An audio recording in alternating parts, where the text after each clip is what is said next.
Hello. I wanted to talk today about the tarot cards and conceptual blending.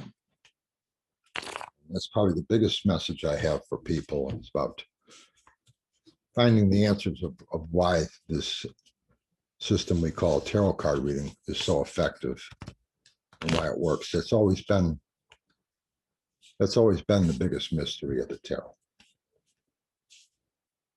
And now we can't explain it. And that's been my message out there to people for a long time now. It can be explained. And with an understanding of why it works, what you have then is an awareness of all these possibilities you have with these cards that were never even considered before. So it allows us to improve our readings and the way we go about doing a reading, because now we can understand why it works. And I say that it works like conceptual blending. Actually, I say it is conceptual blending.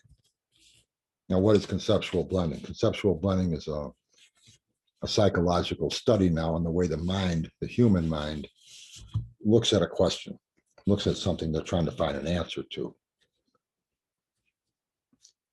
And tarot is a good example of this because we have to deal with what's called a mindset. And a mindset with the tarot is very strong. It's centuries old. It's a mysterious deck of cards that unexplainably finds answers or tells us our future. And so that's always the way it's been looked at. The way a mindset works is when you think of something that you know of, it's this thought runs through your mind like a water through a ditch. And every time you think about that particular thought, it takes a specific pattern through your mind. And that ditch becomes deeper and deeper. And if you think about something that you're familiar with a deep ditch about where this goes, and you don't have an answer for what you're looking for, it's hard to jump out of that ditch. And what conceptual blending does is it allows us to, it forces us to do that. When you're at a dead end on something, your mind will loop over all the dead ends of what you know about possible solutions to this.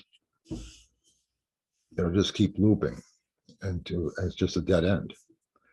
And in order to find something new, you have to jump out of that ditch in your mind.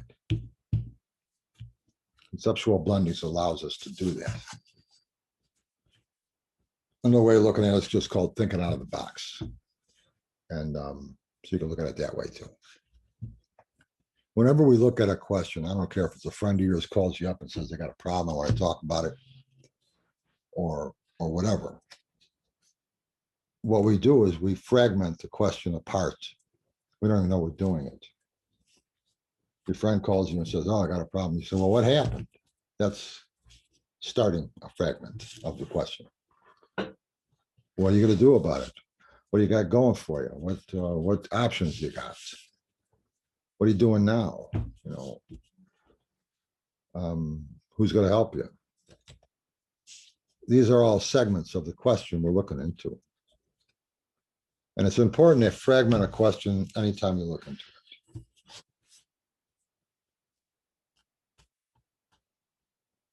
And so if you illustrate that fragmented question on paper, you'll have all these different topics that pertain to the question.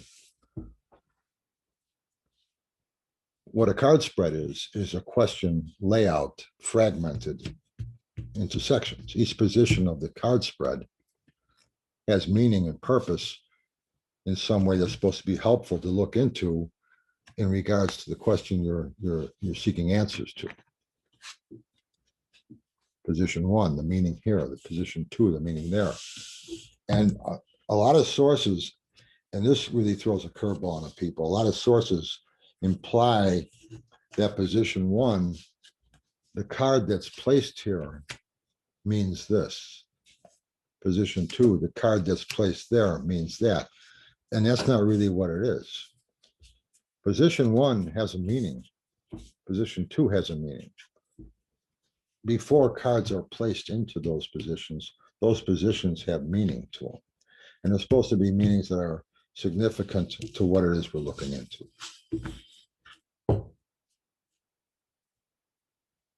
So right off the bat, I'd like to say that a card spread is your question broken apart into sections.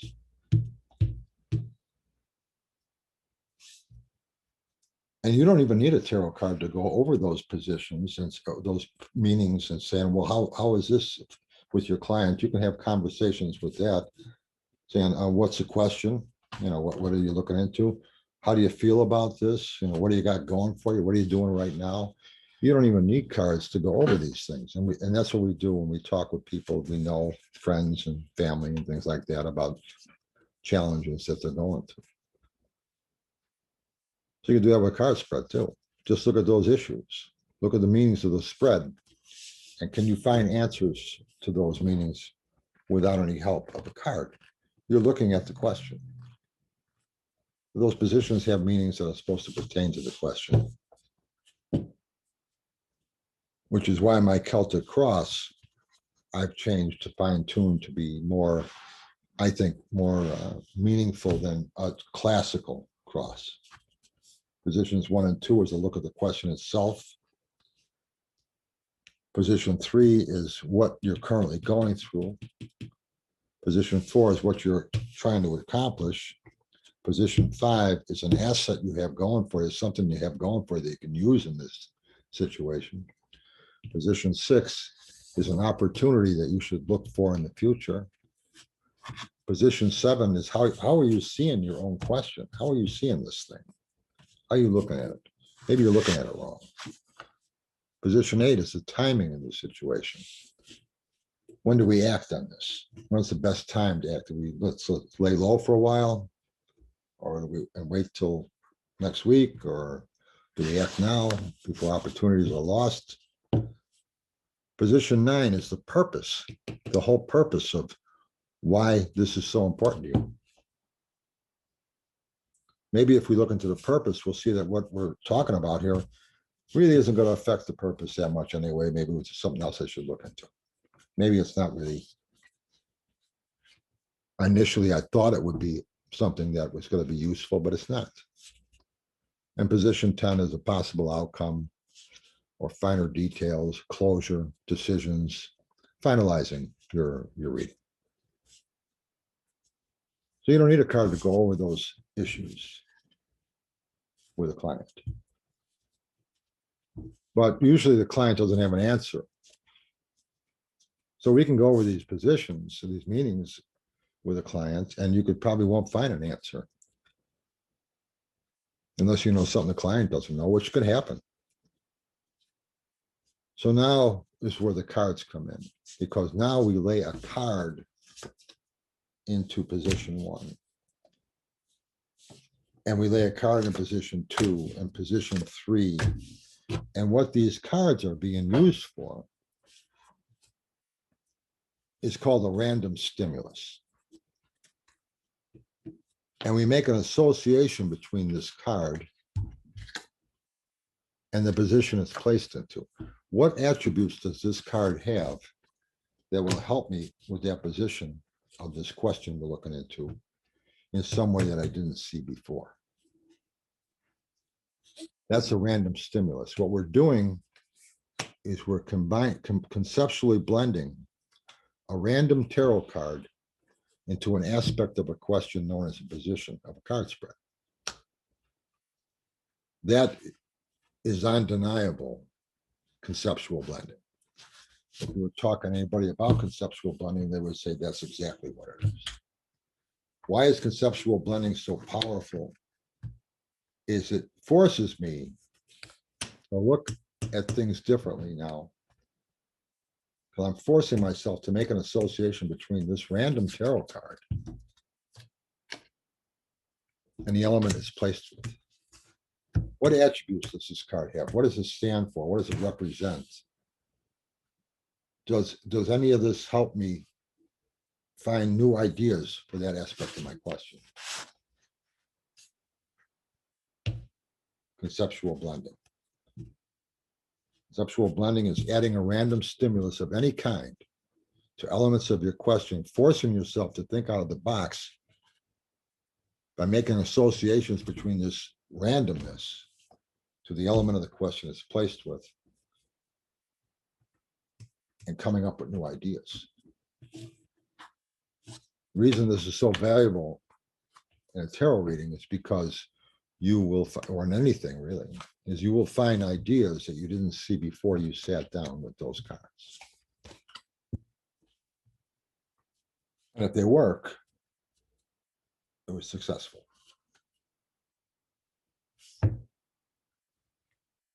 That's conceptual blending.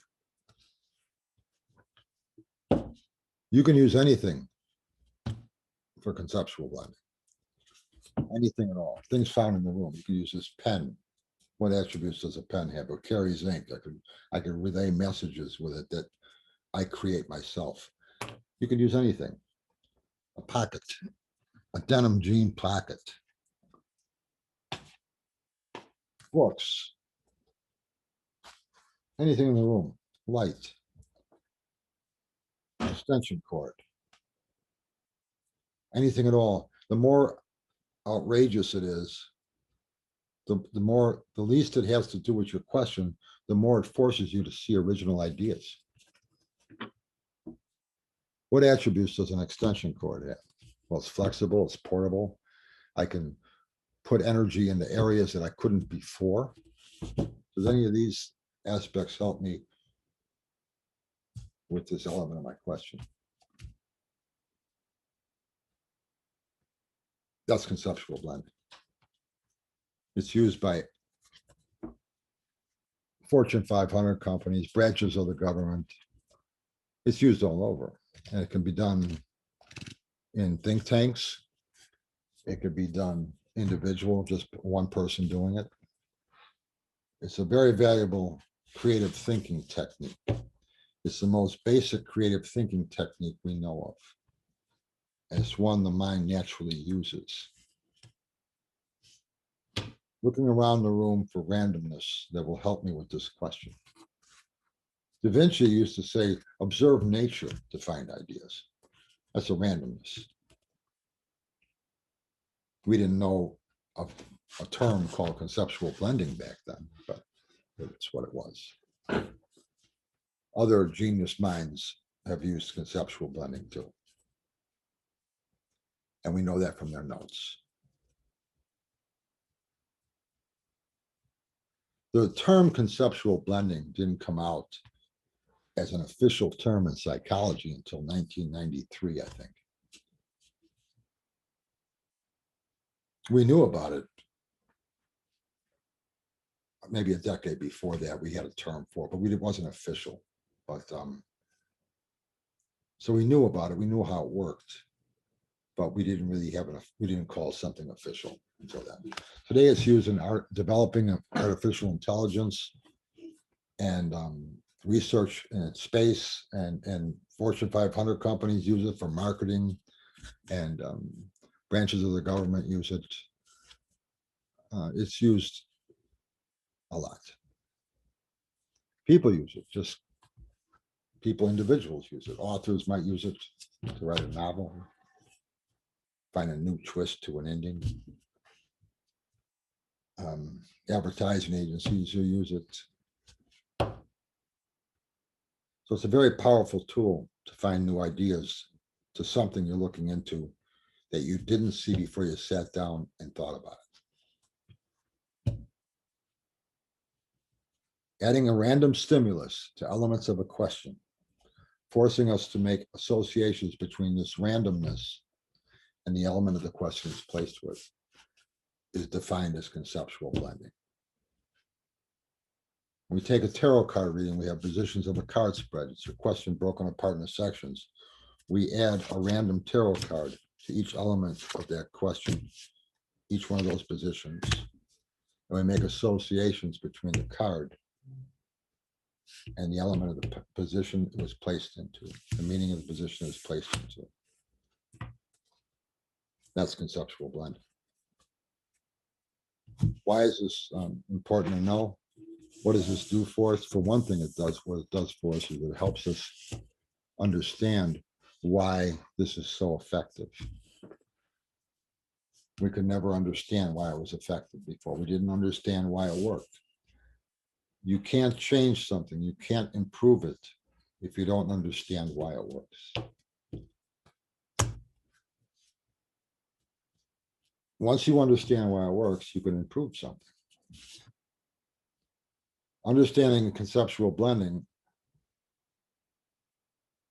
understanding the tarot allowed me to change position meanings on a card spread to something more meaningful than the classic card spread.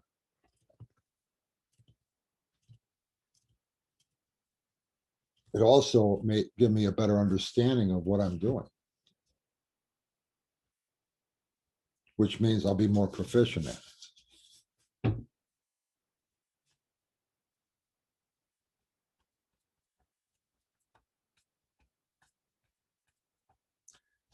We make predictions. We find ideas and we say, I like this. We haven't thought about this before. I like this. This is what I think we should do. Any idea is a prediction. We haven't done it yet. And if it works, you can look at it and say, oh, it's a good idea. But we never understood how the tarot worked. So we come up with these ideas with a tarot deck. And a reading happens, we come up with an idea, and somebody follows through on it and it works. It's a very strong illusion to look at this deck of cards and say, how can a deck of cards know that? And the cards have nothing to do with it. It was just a tool, random stimulus, that's all. The application that they were used in, what's key. And that application today would be defined as conceptual blending. So this is why a tarot card reading is so effective. And nothing to do with intuition, although that using your mind that way does open up that part of your mind to intuition, psychic awareness. And sometimes that'll come into the picture too, because you're using that part of your mind. We still don't understand intuition. We still don't understand psychic awareness, clairvoyance, messages and dreams and things like that. We don't understand why that works.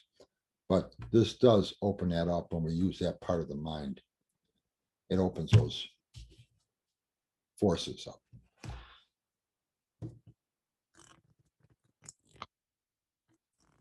So anyway, I just thought I would bring this up. I have other videos talking about conceptual blending too. But it'd be nice to just throw another one out there. Anyway, keep throwing cards. Good talking.